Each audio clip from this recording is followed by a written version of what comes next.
నువ్వు నీ యొక్క ఫ్రెండ్స్ ముందల చాలా ఈజీగా మాట్లాడతావు. అదే నువ్వు ఒక్కసారిగా స్టేజ్ మీదకి వెళ్ళినాక నీ హ్యాండ్స్ షేక్ అవుతాయి, నీ యొక్క కాళ్ళు షేక్ అవుతాయి, ఏం మాట్లాడాలో అర్థం కాదు. అది ఒక కొత్త ప్రపంచం లాగా అనిపిస్తుంది. ఈ యొక్క ఫీలింగ్ నాకు కూడా ఉండేది. కానీ ఇప్పుడు నేను ఈజీగా ఎలా మాట్లాడతానో ఇప్పుడు నీకు కొన్ని టిప్స్ అండ్ ట్రిక్స్ షేర్ చేసుకోబోతున్నాను. నేను బీటెక్ ఫస్ట్ ఇయర్ లో ఉన్నప్పుడు నేను మొదటిసారి స్టేజ్ మీదకి వెళ్ళాను. మా యొక్క టీచర్ ప్రతి ఒక్కరిని పిలుస్తూ ఉంది. లాస్ట్ కు నా వంతు వచ్చింది. నేను స్టేజ్ మీదకి వెళ్ళినప్పుడు ఏదో ఈజీగా ఉంటుందిలే అనుకున్నాను. అక్కడికి వెళ్ళిన తర్వాత నా చేతులు వణకడం మొదలయ్యాయి. నా ఐ కాంటాక్ట్ ఎక్కడ ఉంది, నాకు ఏం మాట్లాడాలో అర్థం కాలేదు. నేనేదో కొత్త ప్రపంచంలో ఉన్నట్లు అనిపించింది. నాకు ఏమీ అర్థం కాలేదు. ఆ తర్వాత నాకు భయం వేసి నా యొక్క ప్లేస్ కు వెళ్ళిపోయాను. ఆ తర్వాత నేను ఏం చేశానంటే చాలా కమ్యూనికేషన్ యాప్స్ వెతికాను. యూట్యూబ్ లో చాలా ట్యుటోరియల్స్ విన్నాను. అవన్నీ విన్నా కూడా నాకు స్టేజ్ మీద భయం అలాగనే ఉండేది. నేను గేమ్ లో డైలీ చాలా ఇంగ్లీష్ మాట్లాడేవాడిని. అయినా కూడా నాకు ఆ యొక్క నర్వస్నెస్ ఉండేది. డైలీ మిర్రర్ ముందల ప్రతి ఒక్క చోట ప్రాక్టీస్ చేశాను. అయినా ఆ యొక్క నర్వస్నెస్ ఉండేది. నేను కొన్ని ఇంగ్లీష్ మాట్లాడే అప్లికేషన్స్ లో కూడా డైలీ 2 hours 3 hours ప్రాక్టీస్ చేసేవాడిని.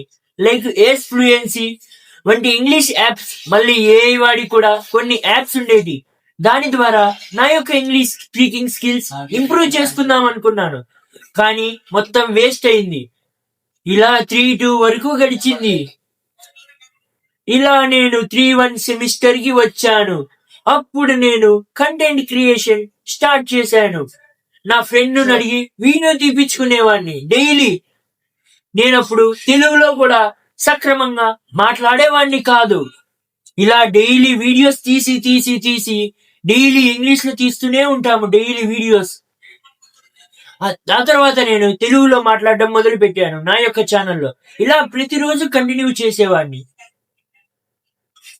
నేను బేసికలీ ఒక ఇంట్రోవర్ట్. నాకు ఇతరులతో మాట్లాడడం చాలా భయం వేసేది. వాళ్ళు ఏమనుకుంటారు అని ఒక నెగిటివ్ ఆలోచన ఉండేది. అది కాక నేను కెమెరా ముందల మాట్లాడాలంటే చాలా భయం వేసేది. ఎదుటి వారు ఏమనుకుంటారు, వాళ్ళు బ్యాడ్ కామెంట్స్ పెడతారు, ఇవన్నీ చాలా ఉండేటి నెగిటివ్ థాట్స్. ఆ తర్వాత నేను మళ్ళీ స్టేజ్ మీదకి వెళ్ళాను. ఒక 200 వీడియోస్ తీసిన తర్వాత నాకు కొద్దిగా ఇంప్రూవ్మెంట్ అనిపించింది. ఇదేదో వీడియోస్ తీస్తే బాగుంటుందని ఇలా డైలీ వీడియోస్ తీస్తూనే ఉన్నాను. ఇలా 4-1 వచ్చాక ఇప్పుడు నేను 20 minutes 30 minutes కూడా ఈజీగా మాట్లాడగలను ఇంగ్లీష్ లో విత్ ఫ్లూయెన్సీ. ఇది కంటెంట్ క్రియేషన్ యొక్క పవర్. ఈ యొక్క జనరేషన్ లో ప్రతి ఒక్కరు చాలా బాగా స్టేజ్ మీద మాట్లాడగలరు. ప్రతి ఒక్కరు ఒక టాలెంట్ ఉంటుంది. వాళ్ళు స్టేజ్ మీదకి వెళ్ళిన తర్వాత వాళ్ళు ఏమనుకుంటారు, వీళ్ళు ఏమనుకుంటారు అన్న ఒక నెగిటివ్ ఆలోచన, ఒక జడ్జిమెంట్, ఒక అప్రూవల్ వల్ల ఎవరు స్టేజ్ మీదకి వెళ్ళరు. కానీ నేను అవన్నీ పట్టించుకోలేదు. నేను డైరెక్ట్ స్టేజ్ మీదకి వెళ్ళాను. ప్రతిరోజు మాట్లాడడం మొదలు పెట్టాను. నాకు వచ్చిన ఆపర్చునిటీస్ ని యూటిలైజ్ చేసుకున్నాను. అందుకు ఇప్పుడు నేను ఈజీగా ఇంగ్లీష్ లో మాట్లాడగలుగుతూ ఇప్పుడు నేను కొన్ని టిప్స్ షేర్ చేసుకోబోతున్నాను. దీని ద్వారా మీ యొక్క ఇంగ్లీష్ ఈజీగా మాట్లాడగలరు. నెంబర్ 1, నువ్వు డైరెక్ట్ తెలుగులో మాట్లాడుతున్నట్లయితే నువ్వు డైరెక్ట్ ఇంగ్లీష్ లో ట్రాన్స్లేట్ చేసుకోవాలి మైండ్ లో. నువ్వు తెలుగులో ట్రాన్స్లేట్ చేసుకున్నట్లయితే నువ్వు కమ్యూనికేట్ సక్రమంగా చేయలేవు. నీకు నీ యొక్క క్లాస్ లో ఎవరైతే ఇష్టం ఉంటుందో, నీ యొక్క బెస్ట్ ఫ్రెండ్ ఉంటాడో అతను ఖచ్చితంగా నవ్వుతాడు. కానీ వాళ్ళందరినీ పట్టించుకోకూడదు.